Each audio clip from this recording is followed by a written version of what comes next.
So 3, 2, 1. Welcome. I'm Dr. Galliano, and this is our Unit 6 live session for HLS 4302, Cybersecurity Management.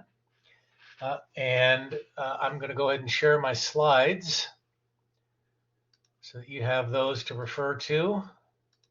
You should see those pop up in the window very soon. Give that a second. It usually takes about 30 seconds to pop up. Can everybody see the slides now? Yes, sir. All right, perfect. Okay, here's the agenda for this evening's session. Now, I'm hoping to get this all done in just under 60 minutes. We'll see how close I come to hitting that target. And so without further ado, we will press right on. So the first thing that we want to take a look at this evening are the course outcomes. So we looked at these initially during the Unit 2 live session a few weeks ago. I ask you to take a moment, kind of scan through these and, in your own mind, I guess, make a determination on so far how well the material and the textbook marry up to these outcomes. We usually tend to think of these course outcomes as the roadmap to the course. All right, so before we do anything else, I just want to revisit this graphic. Again, you've already seen this once, and it should be in the textbook as well. But the 7 domains of IT infrastructure. This is how we tend to break things up and think of things when we're talking about IT and IT security. Excuse me. So we have the user and the workstation domains, the LAN, LAN-to-WAN, and WAN domains, the system application domain, the remote access domain, and we're typically going to segment things along these lines. So you may find it helpful as you work through the remaining assignments in this course to try to frame what you're working on according to these 7 domains. All right, now let's talk a little bit about how we're going to review this evening. So what I've done in the past is I have, put together some extensive lecture notes, and I've droned on for 40 or 45 minutes about all the high points in the course units. And that's okay. It's one way to do this. It's not very engaging, and it doesn't usually engender a lot of participation. So tonight I'd like to try a different approach. And what I want to do is I want to have a little bit more fun, hopefully some more engagement, and get y'all involved. So I want to start with a poll. So give me a moment just to put that together.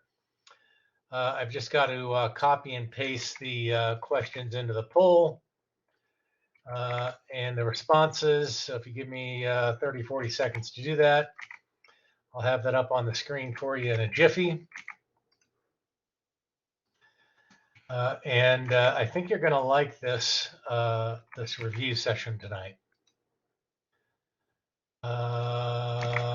Right now, so you should see the poll pop up momentarily. So take a few moments and then vote for your favorite answer there in the poll, please.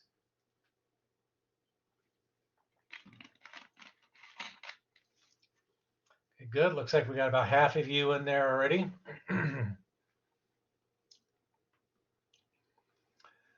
Okay, 3 remaining. So if you haven't had a chance to vote, go ahead and do that now for me. Okay, perfect. John, how about you? All right. So a question was, have you ever participated in the Capture the Flag event? I'm going to end the poll. Well, actually, I wanted to show you the results. So let's see if I can get that back up. Okay, so I guess I didn't do that correctly. So, well, anyway, you know how you voted. I think that the main thing to take away from this is that something that's become very popular in our career area is this notion of a capture the flag. Now, if you think about it in military terms, right? Or maybe you played that board game Stratego or Battleship. Those are kind of like capture the flag games, right? So the idea is that you kind of, you know, you go against your enemy and you figure out where their stuff is. And the one that does that first captures the flag, right? Another way to look at this, maybe as a kid, you played a game called King of the Hill. The idea was to knock everybody off the hill and you take the hill. And so you become the king of the hill, right? So it's a gamification concept.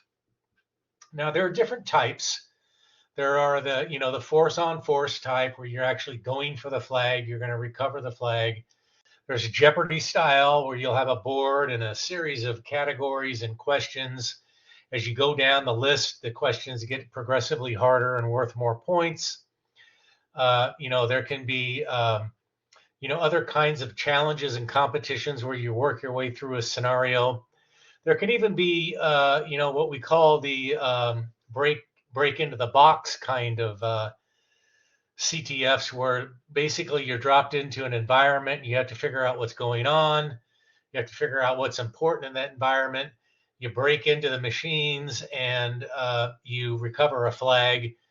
And the way that you prove that you did it is that you share the secret that is inside the flag with the competition by submitting your flag.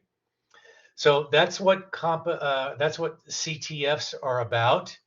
Now, what I have in mind for us tonight, though, is we're going to do a capture the flag. We're going to use one of my favorite sites, Try Hack Me, and we're going to go into the common attacks room. Now, here's what I like about capture the flags, right? They're a great way to learn new content or brush up on older material, and to have fun doing it.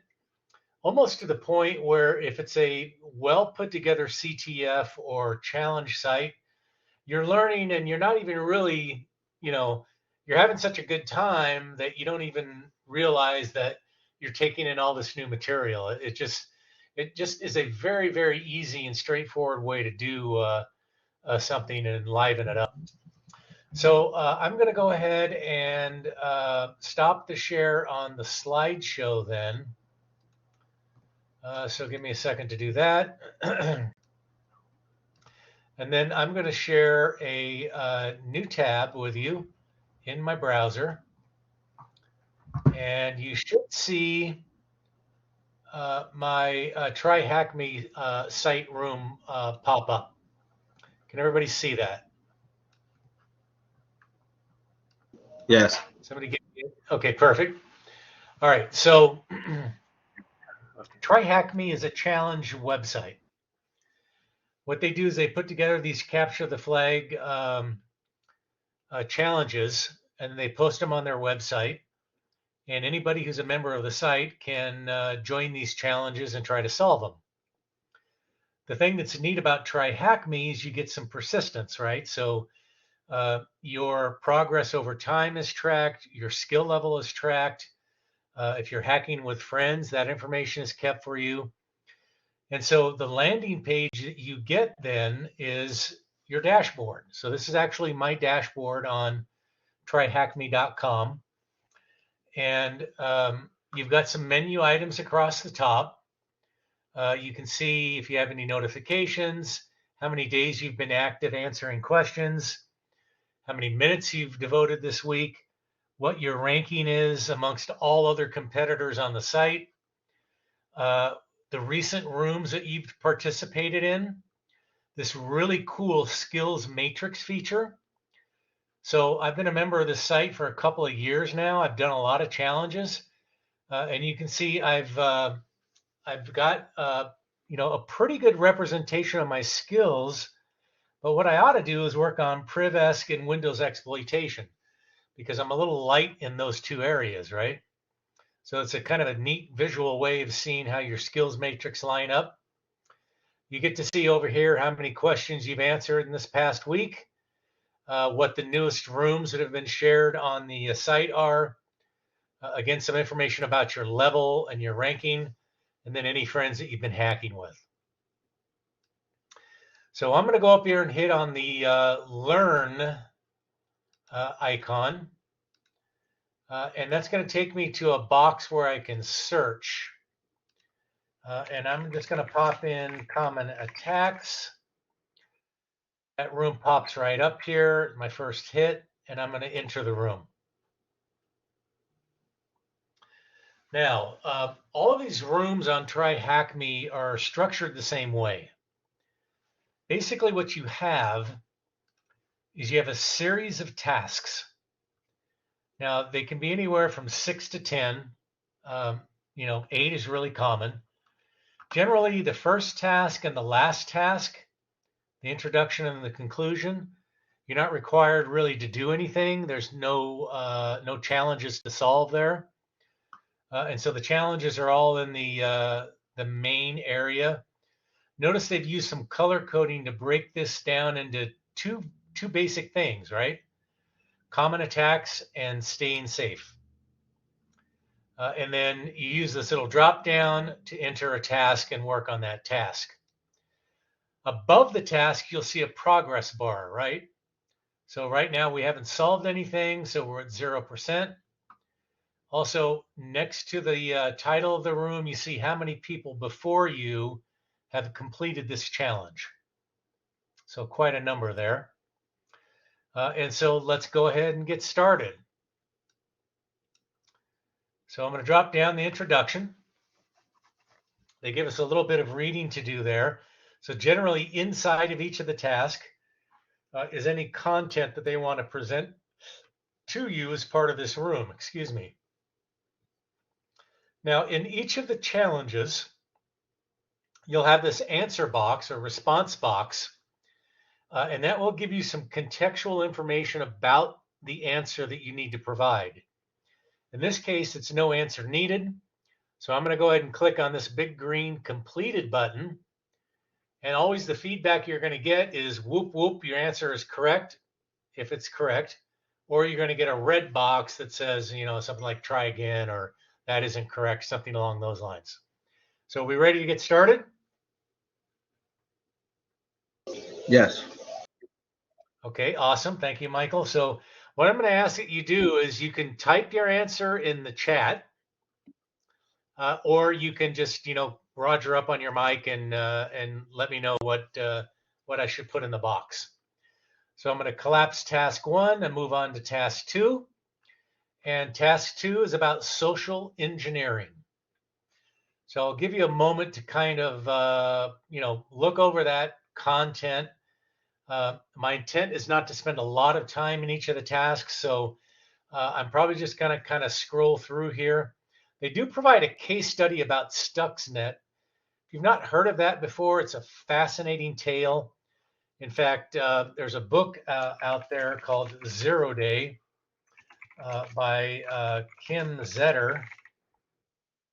I don't know if she still is. She used to be a writer for Wired magazine. And so if you get a chance to read that book, it's a great read. She does a great job of telling that story. So they have a little case study there in that box you can read if you want to. They give you some tips.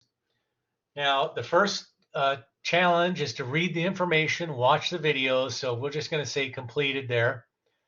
And then we're going to say, what was the original target of Stuxnet? Now, notice they have a mask for us there, right? So this tells us what the response should look like. So it's 4 words of 3 letters, 4 letters, I don't know, what is that, 7 letters and like 9 letters, right? So if we scroll back up into the content here, we're probably going to find the answer that we're looking for somewhere in here. Maybe it's in the case study. Yeah, so here it is. So Iran nuclear plant, Thomas says, yeah, you're real close. I'm guessing it is this thing right here. Because notice how that kind of matches that mask we saw down below. So I'm just going to do a copy and paste here. So I'm going to grab that and I'm going to plop that into the response box. And I'm going to hit submit, and whoop, whoop, your answer is correct. So not too bad, right? So already we have finished task number 2. Now, notice some answers will have this orange hint box. So you can drop that down and it says, oh, hey, why don't you look at the case study? So, if you get stuck, there's not a penalty or anything like that per se. But, try to answer the questions without the hints if you can. All right, so we'll drop that down and we'll go on to task 3. Now, here's where it gets interesting. So this one is a subset of social engineering called phishing. You've probably heard of it. Hopefully you haven't been duped by it in the past, but it is a very popular vector because it works. It's very, very effective at very low cost in terms of the attacker, and low risk for that matter. So they got some various information. They kind of give you a diagram about how it works, some things that you can look at there, and then some tips for identifying phishing attacks, and then how to stay safe from it. Now notice at the top here there's a green button that says View Site. So I'm going to go into that. Now when I do that, it gives me the split screen. Hopefully everybody can see that. I think I can make it a little bit bigger there. And basically it's a challenge, right? So it says look at the email and then make a decision on whether it's a phishing email or if the email looks safe. So what do you guys think?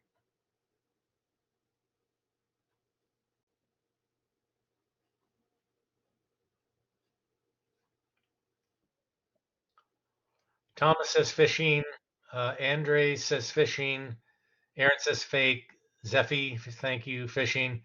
Yeah, it looks a little funky, right? Now, interestingly enough, if we look at the email address, that doesn't look too sketchy, right? support@google.com. It's definitely a Google domain, as far as we can tell here. So it kind of matches what the name associated with that email address is. Now we know this can be easily spoofed, but don't see any real red flags there. Now in the body of the message itself, it's a kind of a plea, isn't it? Your account may have been accessed by a third party. Please log in and change your password. Now, you probably are savvy enough to know that, we can put a link here, and behind the link, we can actually change it, right? And so the way we present the link may differ from the actual link itself. So now we hover over it, and, it doesn't look sketchy at first glance. But notice that the domain is myaccount.google.com. Now that does look a little funny. And then sign in options /password, right? So this looks like a classic credential harvesting scam. So I'm going to go ahead and follow your advice and say phishing. Sure enough. And then they're going to show us issues. And yeah, it goes to a different website than advertised. Okay, and let's go on to the next one here. So this one says, is a phishing email or email look safe? I think I actually clicked forward on this one by mistake, but yeah, this was another phishing email. Okay, there's a misspelling in the domain name of the sender. Only contains 1 G instead of 2. Yep, that's kind of tricky. One of the things about human nature, right, is that, our eyes and our mind will do a really good job of interpreting something in the way that we think that we should receive it, right? So when you first look at this, if you're not careful, you may skip over the fact that there's only one G here. You might not even catch that, right? Your mind will just automatically fill in that missing G for you. All right. How about this one?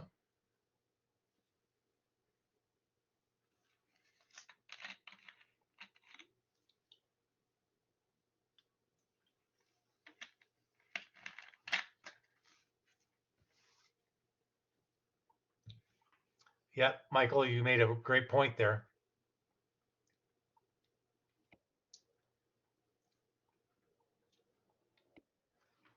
Yeah, that THM, it does look a little funny, doesn't it? Now, one thing is it's certainly not as easy as it used to be because the number of top level domains out there in 2024 are probably a couple of hundred.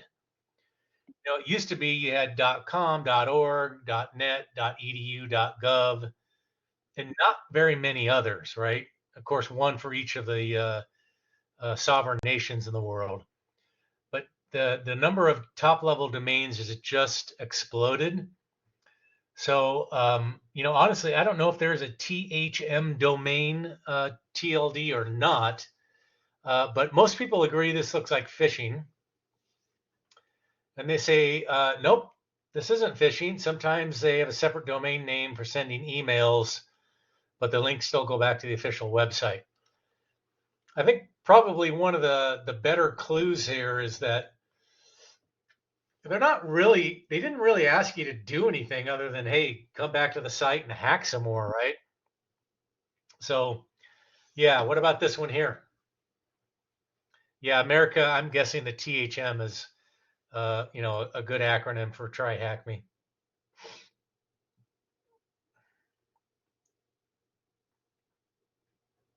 What do you guys think about this one?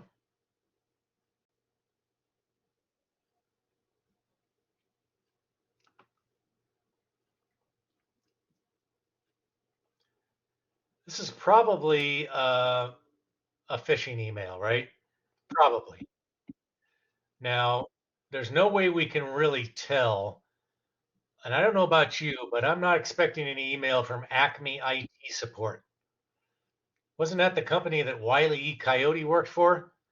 I should be looking for an anvil to drop out of the sky on my head or something, right?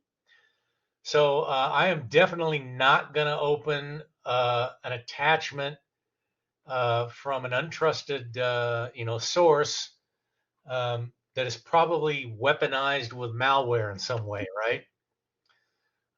And so I'm going to say phishing email here, and they agreed that that was phishing email. Okay, now here's an example of a flag, right? So the flag is generally they almost always take this format where there's some kind of abbreviation, then the open and the close brackets, and the actual content of the flag is between the brackets. So I'm going to copy that entire thing. I'm going to come down here. Looks like we have the right format. Paste that in there, and whoop, whoop, your answer is correct. So well done there. All right, so that got us how far along here? Oh, we had to click no answer needed on that one. So that got us through task 3. Let's move on to task 4. This one's about malware and ransomware. Now, this is great because if you've never been victimized by ransomware, and I'm going to hope that you haven't, you've probably not seen your screen fill up with this huge dialogue that's really scary looking with a countdown, a threat to, destroy your data or release it onto the internet unless you pay up with Bitcoin. And by the time you see this message on the screen, it's really already too late to do a whole lot, right? So they talk about delivery methods here, different ways that they'll use attack vectors, how you can stay safe from ransomware, and then what currency did the WannaCry attackers request payment in? Somebody want to give me that one? Yep, this one is Bitcoin. It turns out that like 90% of the ransomware gangs and affiliates out there universally demand Bitcoin, right? They may ask for something like Monero or some other less traceable um cryptocurrency derivative. Problem with Bitcoin is that you need a wallet and you have to trade your Bitcoins on a exchange. There are not that many of those exchanges, and your presence on that exchange and the way that you redeem Bitcoin for other currencies can actually be tracked. And so the anonymity that Bitcoin promised turned out definitely not to be a truism.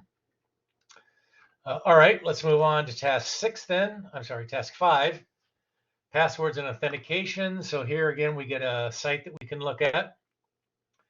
And this is like an interesting um, simulation here because it should give you a pretty good feel for how things can be cracked, right? So they ask us to copy this list of passwords here, drop them into the password list, and hit go. And then, wow, pretty fast, wasn't it? Didn't take very long. And so this should really drive home the importance of having long and strong passwords. Stay away from dictionary words, stay away from phrases for the most part.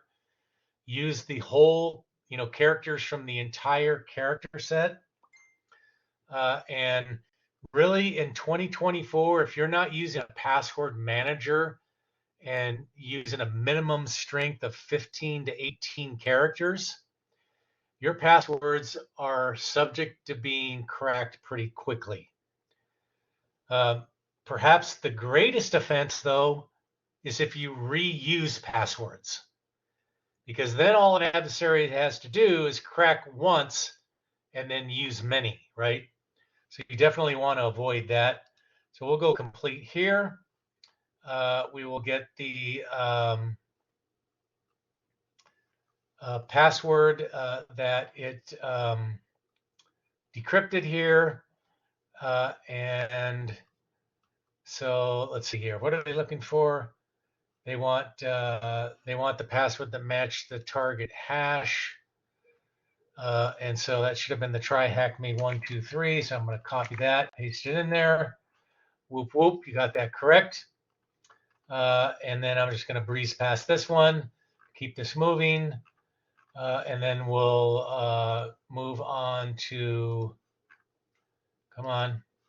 move on to task 6. And we'll probably stop after this task here. So now we're talking about multi-factor authentication, right? So using multiple factors to represent your identity. So, what comes to mind probably for everyone is MFA that uses triple authentication, right? So, excuse me, something you have, something you are, and something you know. Those are the 3 factors typically. Something you know is going to be a PIN or a password. Something you have is going to be like a token or a DoD CAC card or an RSA token, something of that nature. Maybe it's a one-time code that you have. And then something you are is going to be like a fingerprint, a retina scan, something of that nature, right? And the combination of all those 3 things, those 3 factors, then makes it extremely challenging for an adversary to pass themselves off as you. Now, it does talk about password managers and strong passwords. It gives some recommendations on some common password managers. Frankly, if I were you, I would avoid LastPass with a 10-foot pole. I would not touch that thing because they've had some significant breaches, and the news out of LastPass just keeps getting worse. And then if you have an option, what should you use as a second authentication factor between SMS and what was that? A time-based one-time password. And they're saying choose either SMS or app. What do you think that was? Okay, America says app. Definitely agree with you there. Whoop, whoop, your answer is correct. All right. So I'm going to leave the rest of this up to you. Now, again, it's free to create an account on TryHackMe. I would encourage you to do that and then join the Common Attacks room and work your way through this at your own leisure. Participating in many of the rooms on TryHackMe is free. You can also subscribe. Now, full disclosure, I don't get anything for making a recommendation or showing you the site or anything of that nature whatsoever.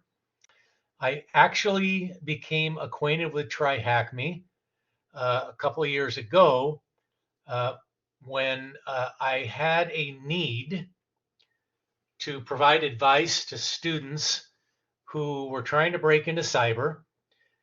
They were completing their college courses, but they really weren't getting much in the way of hands-on skills. So they would say, Professor Galliano, what can I do to build up my skills? What do you recommend? Right? And there's a ton of stuff out there, and it's easy to get lost in that, rabbit holes of the internet. And so I found TryHackMe, and I said, you know what? This is a great way to focus on one thing and work through these rooms to your heart content until you feel like you've built up some skills, right?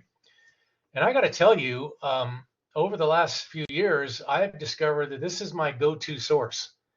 So if there's a late breaking 0-day or vulnerability like Log4j a couple of years ago, my first stop is TryHackMe. Let me see if there's a room that's been released that covers this vulnerability so I can learn how it works. And I can work through that room. I'm in a safe environment. I can experiment. It works really, really well for me that way. Conversely, I work in a security operations center. I'm a technical director there. We focus a lot on cyber defense, which means analyzing logs and correlating events, the cyber kill chain, forensics, that sort of thing. But you know what? It's been a while since I've done any serious work in Windows Active Directory. Now, if I get called upon to do that, maybe I'm going to go hit up TryHackMe and say, let me work through a couple Active Directory rooms just to refresh my knowledge base and my skills. Works really well for that too. So those are the two use cases I use it for. Now, this thing costs, if you subscribe, $10 a month. That's a great price for what you get on the site. But if you sign up with your .edu email address, you get an automatic 20% discount. So now you're only talking $8 a month.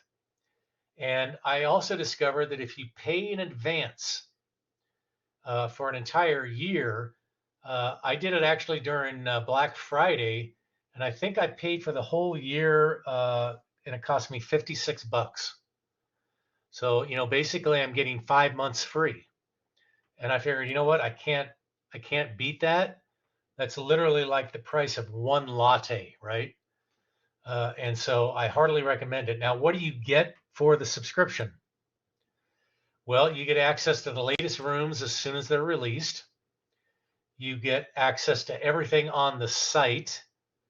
Now, one exception, which is very recent, is released a bunch of AWS content that I believe AWS makes them charge for.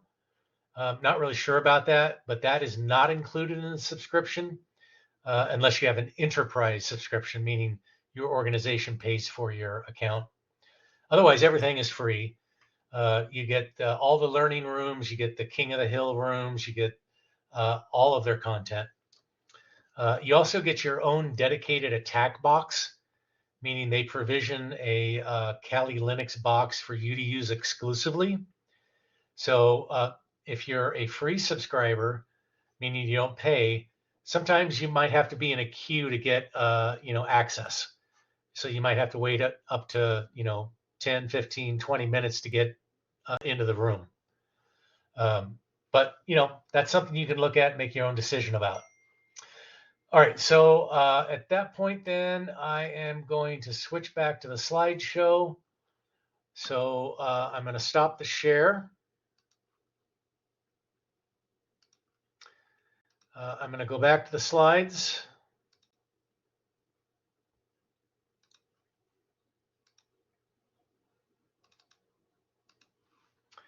And that's going to conclude the review portion of it. Now you should see the slides here soon. All right, now let's go into the walkthrough. Now I want to spend some time here, and that's because this final assignment in the course is actually more involved and more challenging than you might think that it is. And I want to make sure that you're well equipped to tackle this thing so that you're not surprised when you get my grading feedback. So what I tell students, and this is applicable to any assignment you're going to encounter at CSU, really anywhere, right? It's good for any college. Use my 5-step method, right?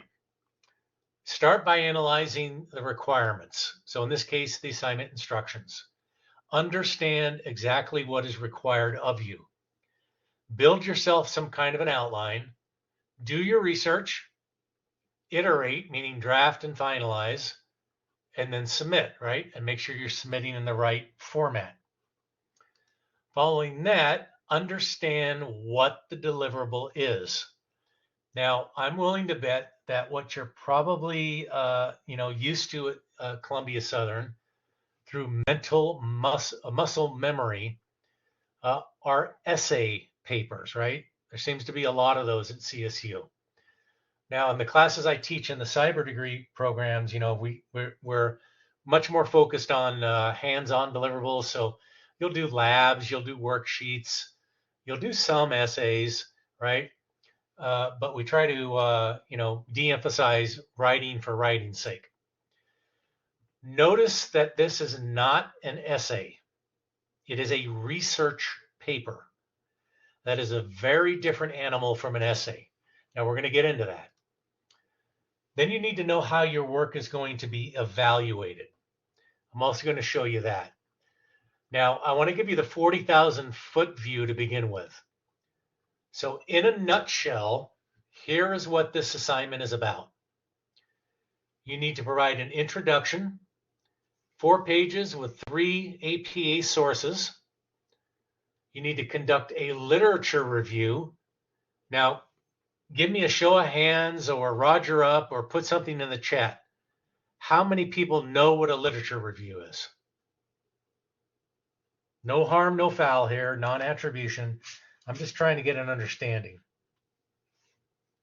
Have any of you done a literature review? Or do you know what a literature review is? I suspected this might be the case. So we'll talk about what a literature review is. Yes, and Aaron, you're correct. It is a review of literature. But in an academic sense, right, when you're conducting research, the first thing you're probably going to do after you've selected your topic is you're going to go out there and say, okay, what have other researchers done before me? That is literally conducting a review of the literature, right? So you're going to look at all the academic papers that are out there, within reason and within scope of what you're researching. And you're going to kind of synthesize that all together. And you're going to say, here's what we know about this topic. And now I'm going to build on that by exploring this specific aspect, right? Or in my literature review, I realized, hey, nobody has ever looked at this particular thing. There's a gap, and I'm going to try to address that gap. All right? So let's press on from there then. Now, I also like to present this slide. So when you're doing an essay, really this kind of applies to any assignment again, right? Not just an essay, but from a classical example, I tend to present it in terms of an essay. You're going to have an introduction, a body, and a conclusion. Those are the three parts of an essay. Each of those generally is broken down into three subparts. The body is going to be comprised of three main points. Now, the footer of my slide talks about how the ancient Greeks and the Romans recognized that there is beauty in groupings of threes. And that's why so often when people are making a logical argument or you're reading a paper, there generally is like 3 points, right? Because they're trying to go with that natural beauty of the threes. Now, I like to boil it down even a little bit more than that. What this simply comes down to is in the intro, you're going to tell them what you intend to tell them. In your body, you're going to tell them. And in your conclusion, you're going to tell them what you just told them. Does that make sense? And if you remember that, those three little steps, right? Tell them what you intend to tell them, and then tell them what you just told them, and apply that as you go forward in life and do projects and deliverables and such. This is really going to help you, right? Now, you're going to book in these things with an APA title page and an APA references page. All right. Now, how does this relate to the research paper that you need to do for Unit 7? Well, I'm glad you asked that. Here is how it reviews, or is how it relates. So your introduction is going to be comprised of that title page, your introductory paragraph or two that has your thesis statement and describes what you're going to cover. It's your roadmap to the paper. And then a transition statement or a subheading. I strongly encourage you to use subheadings. And that's because subheadings automatically give your reader a sense of the structure of your paper. They don't have to guess that way. Makes it easy on you because you don't have to try to work in catchy transition statements or forget one or what have you. Now in the body, your three main points should fall something along these lines. The literature review and the methodology you used. Main point 2, the legal and ethical issues that are part of the topic. And then your examination of the cyber threats. Those are three great main points. Now, do you have to have only 3? No. You could actually have 4 if you felt you needed 4, right? It's just that naturally people will look for 3. And then in your conclusion, you're going to have, this is where it's a little bit different, right? Usually the conclusion is going to summarize things more or less, but here you're going to have your proposed cyber awareness plan and your proposed strategy, and of course your references page. So those 2 proposed items, those are going to be your conclusion. All right, now let's deep dive a little bit. First thing you need to do is choose one and only one of the 16 critical infrastructure sectors. This is all about scoping down your work, right? You only got 4 pages. It's not a lot. So do yourself a favor and choose one of the sectors. Now, based on my background, I'm going to choose the defense industrial base sector. Now, once we have the topic, surprise, surprise, that is the first step of conducting a literature review, right? So defense industrial base sector. The next thing I'm going to do is I'm going to go look at literature, right? Now, one of the requirements in the assignment instructions is that you have at least one source from the Columbia Southern University Library. Translation is it needs to be a peer-reviewed academic source, right? A high-quality source. So try to find something in a journal or other peer-reviewed source. Now, frankly, because this is a research paper, not an essay, I would get all three of my sources from the Columbia Southern Library. That's just the way I would do it myself, right? You want to try to avoid blogs and internet sites and news sites. They're not going to help you with this literature review, right? Now, find three sources that you like and that align to your topic. Now, you might have to look at 4 or 5. You might have to, as you begin to review the sources, say, you know what, this one I picked isn't so good. I'm going to go back and find a different one. But get your 3 sources, right? And then in the next 2 steps there at the bottom of that cycle, you need to develop your argument and survey the literature. Now, Michael, the government sites are fine. If you want to pick an authoritative source from a government website, West Point Academy or the Naval Academy, Air Force Academy, those are excellent sources because they have their own version of the Columbia Southern University Library. So yeah, absolutely. I would put those in the same category as a university because that's what they are, right? There may be other sites like DTIC or others, right? So yeah, good question. So you need to kind of develop the argument as you're surveying the literature, right?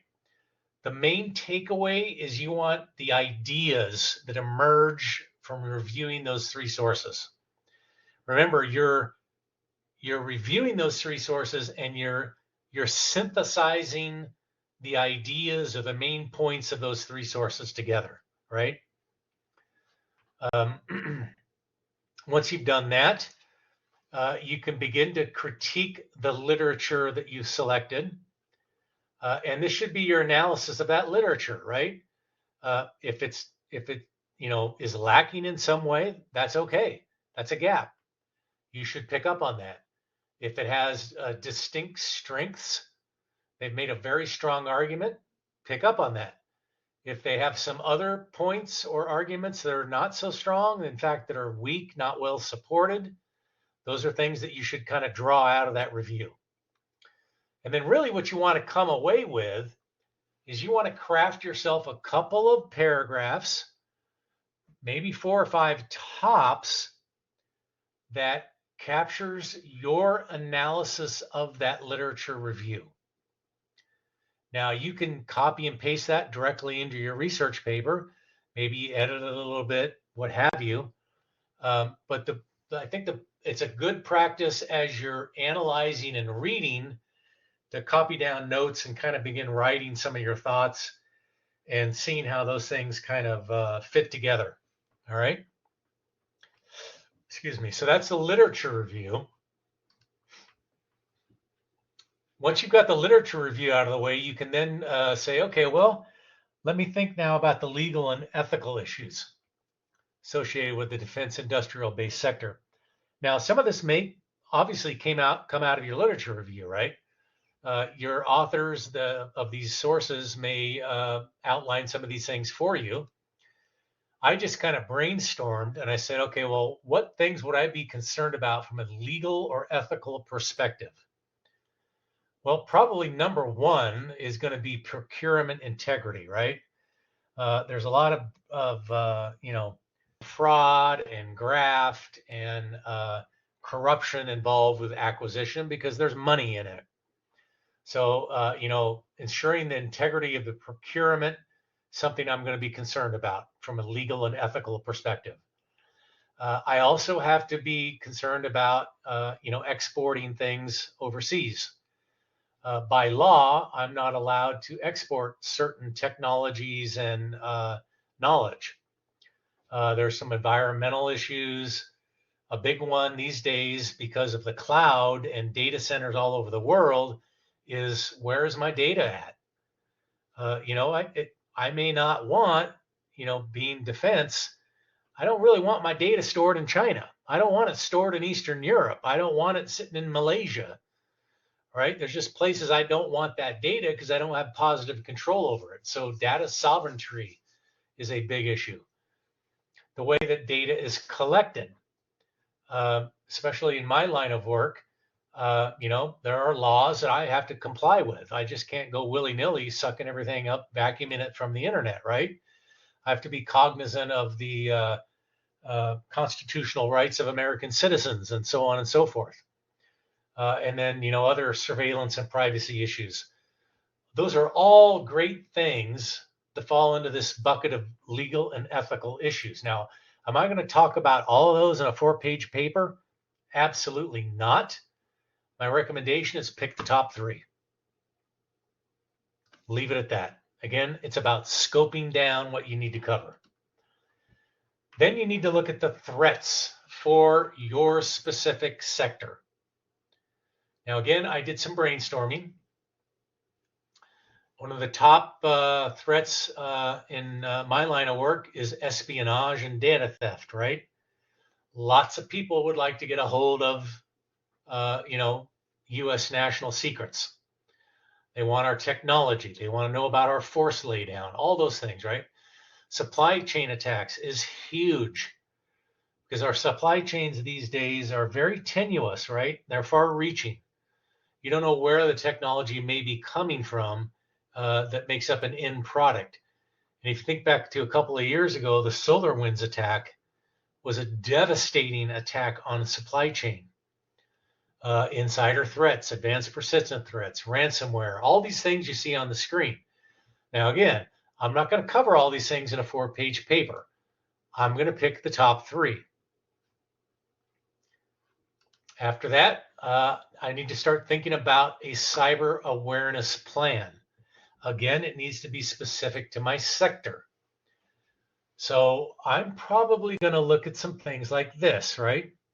How do I do my risk assessment? How do I manage my governance? How do I share information or data? How do I secure my supply chain? What are my partnerships? And then finally, how do I do the basics, the brushing teeth, combing hair of cybersecurity? We call that cyber hygiene. And I'm going to craft some kind of a plan around that. Maybe I'm going to skinny it down to the top 3. I may go with all of these. It just really depends. And then finally, I need to craft some kind of a strategy. Now, what I would encourage you to do here is think of this in terms of how you would communicate this to your audience. So what I'm saying here is come up with some kind of a graphic like this. So my strategy for the defense industrial base is I need leaders who are going to commit to implementing my strategy. I need strong governance that supports my strategy. I need to know inside and out what the risks to the strategy are. I need to assemble those things into some kind of a cyber framework, right? I need to secure the supply chain, and then I need to share and collaborate so that protecting the sector becomes a shared responsibility. It's not something I'm shouldering alone, right?